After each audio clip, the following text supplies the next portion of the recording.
What's up, everyone? Mike from What the Fun. This debate section is from our latest episode of Test Your Might, the weekly video game debate show. The full episode is found on any podcast app of choice with Apple and Spotify links down below.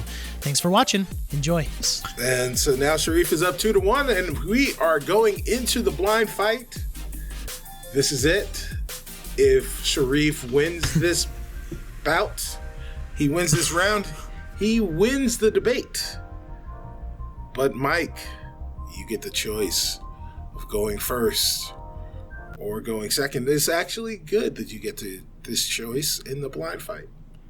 I will make it fair. Sharif has gone first twice. I will go first twice. Okay. Well, I'm a gentleman and a scholar. Honorable man. This, I will read the question. Okay.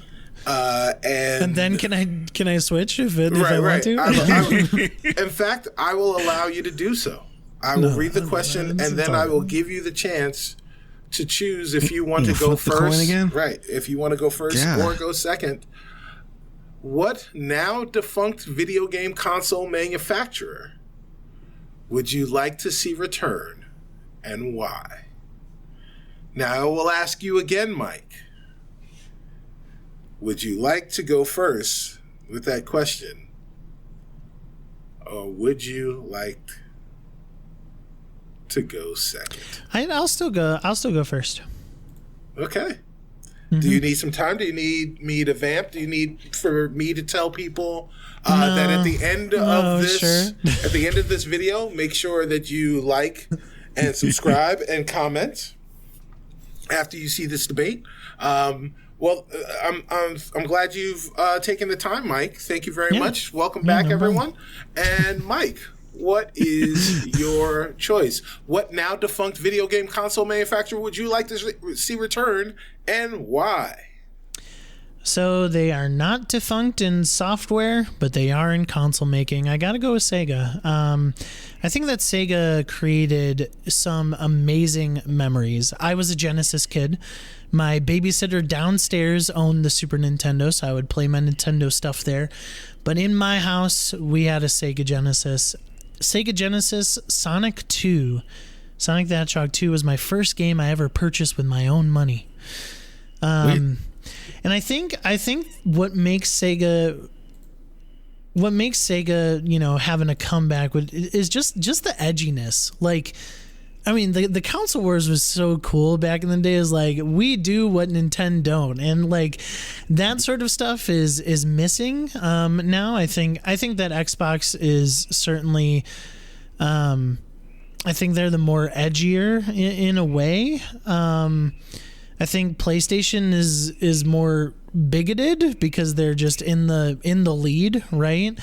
And Nintendo is just doing their own Nintendo thing. I don't think besides the quotes that we got from this court case, which were wild, I don't think there's really too many like, hey, Xbox, you suck, or hey, PlayStation, go home, Blue, something like that. I don't know. And I think Sega had that certain position that can really shake up some of the way that other people are treated. I mean, they wanted to go at Nintendo with that Nintendo Don't ad, but also like their swan song, which was the Dreamcast. Like the Dreamcast was a solid console. Like, I mean, my neighbor had a Dreamcast.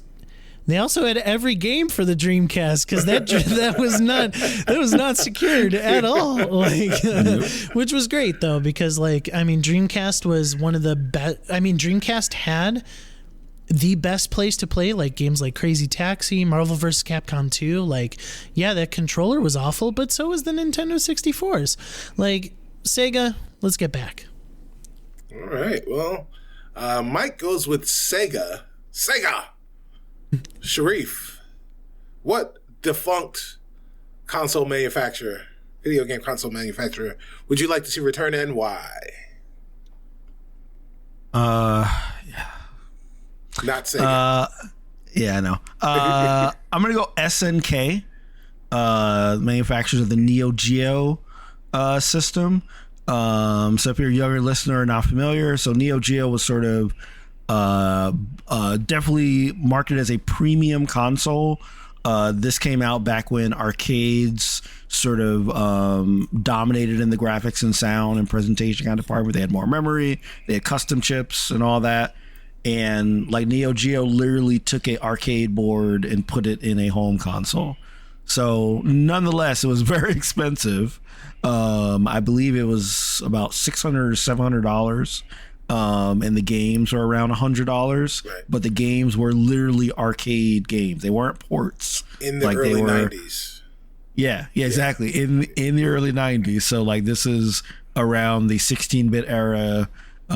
So like they like in terms of the presentation, it blew everything else out the water. It was literally arcade games that weren't ported. They were just like, they just ripped the board and put it in the damn thing. So I think that SNK, I would love to see them come back as sort of, admittedly it'd be a bit of a niche console, but SNK was really big in the fighting game, in the fighting game market, right? So from World Heroes to Fatal Fury to Art of Fighting to Samurai Showdown, right? All these games, began as like SNK games. I mean, obviously they're still those are games, but some of these games still have some like followings now. But the cool thing was not only did you get these great ports, but you had like a arcade quality kind of joystick. So if they had this thing and they marketed it as like this is like sort of your like fighting game niche console, and it can come with these really good kind of like Ori sticks and really dive into that like history of fighting games. And I know that you can buy like Capcom kind of compilations.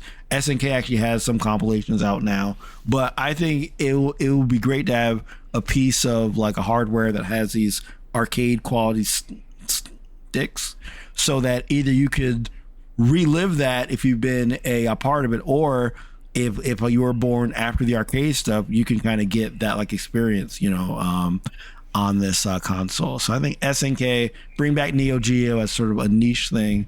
Don't price it $700, I think that would be pretty dope. What innovations, Mike, will Sega bring to the game space now? So you talked about the Dreamcast. Dreamcast was the first console with a modem. Dreamcast had the VMU, which was a memory card that actually had a digital component on it as well. What innovations do you see the new Sega console bringing to the space? Man, I think that's a hard question, because I think the console space is sort of in a really good position right now as far as like innovations. I mean, you have the DualSense on the PlayStation side. You have, some of the most powerful, consoles on the Xbox side. So it's really hard to think of any innovations. I don't know. Maybe... Yeah, I don't know, Cicero. I think that's a harder question, just because I don't know if Sega would want to do that. I think they would sort of want to just fit in the space.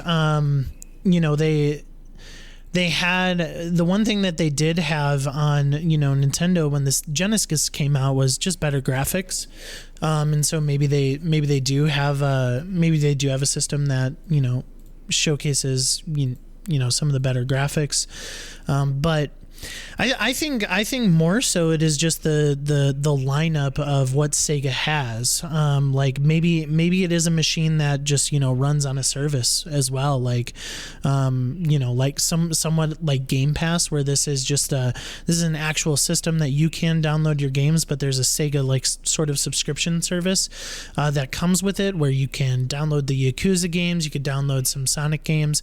Maybe there is like an exclusive Sonic game or something like that.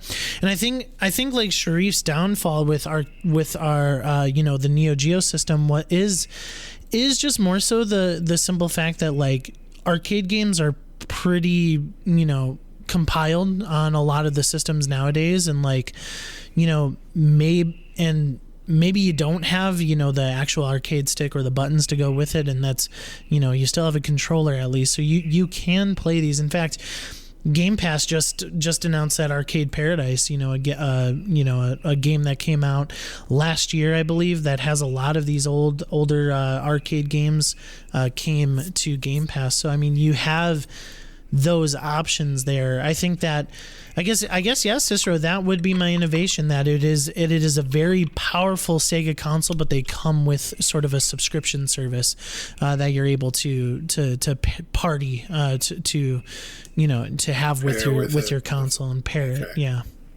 All right. Sharif, you talked about the fighting sticks. What games do you see coming to or being preserved on the Neo Geo 2? So I think fighting games would be the core, but I think that because Neo Geo has that arcade base, like they could really like market this as sort of a, relive that experience or introduce that experience to like new folks. That means having controllers like paddle controllers or like rolling ball controllers, right? All these different kinds of like setups that you can't really replicate with a controller, right? If I want to play like a sort of semi-authentic version of Arkanoid in the arcade, right? I could play it with a controller, sure, but if you're marketing this as, hey, like you want to get that actual experience, I think having maybe a easy way to like swap out those controllers so that like you're not buying like a bunch of different blocks. You just have one that you could just flip, like, kind of like the idea of like flipping like a faceplate on or something. I think that like that would be cool. So like if they can reach out to like other like manufacturers of like these arcade games that yes are available in like other compilations and like such, but the Neo Geo 2 would have a unique proposition as like this is the closest that you're gonna get to like actually like playing it on an upright. All right, well, I think I've heard enough. When I came up with this question, it was like there's an answer that everybody's gonna give. And then I was like, if I had this question, there's an answer that I would give. And both of those answers were given today. And I really like where things were going. The downfall was in innovation. And the fact that Sharif was able to talk about the console coming with fighting sticks and then also pairing that with other type of arcade peripherals, so you're getting a console that is very unique, that is essentially an arcade cabinet so it's a very niche thing, but it is genuinely a console that has a lot of versatility in it, is something that I think makes it really great. And as much as I know many people in the public would love to see a Sega console return, I agree with Sharif that an SNK console, a Neo Geo 2, to be able to see what SNK does with today's technology would be really, really intriguing, especially if they lean into their history and the fact that they were creating arcade perfect recreations for your home, and that you could do that again would be awesome to see. So Sharif, you get this round